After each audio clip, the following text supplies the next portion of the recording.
we're gonna make a Maasai bird snare today.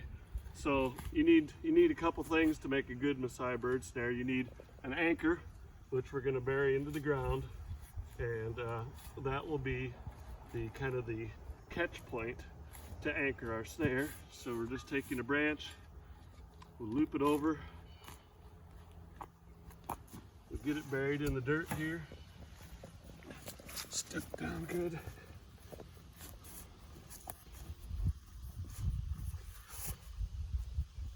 And this loop is our anchor.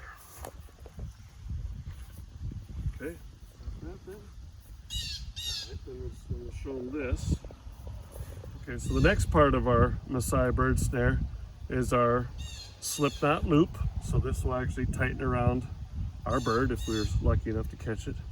We've got our trip piece, shorter on one end, longer on the other, and then this end will be tied up to our spring pole or our tree branch.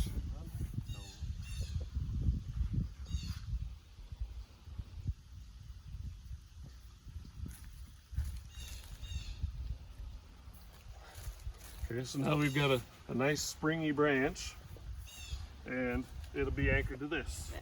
All right, so we've got our snare basically set up here.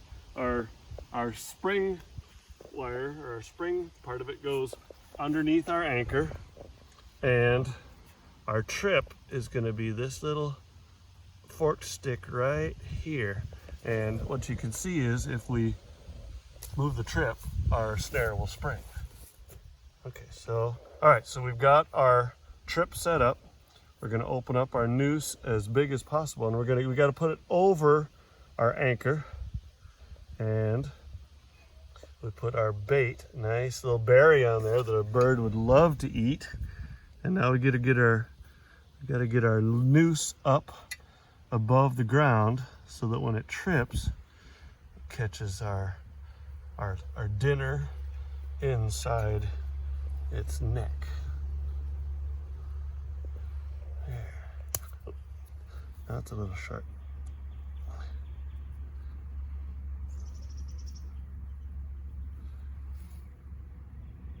And over the top.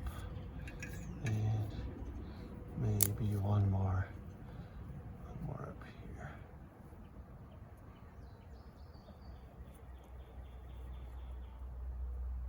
There. Yeah. All right, so we have our bird. Unfortunately, I don't have a bird finger puppet, but I do have a raccoon finger puppet. So, animal comes along and says, yummy, yummy berry. I'm going to eat it. Oh, it's got me. Ah, yep. This looks good. Ah, it's got me.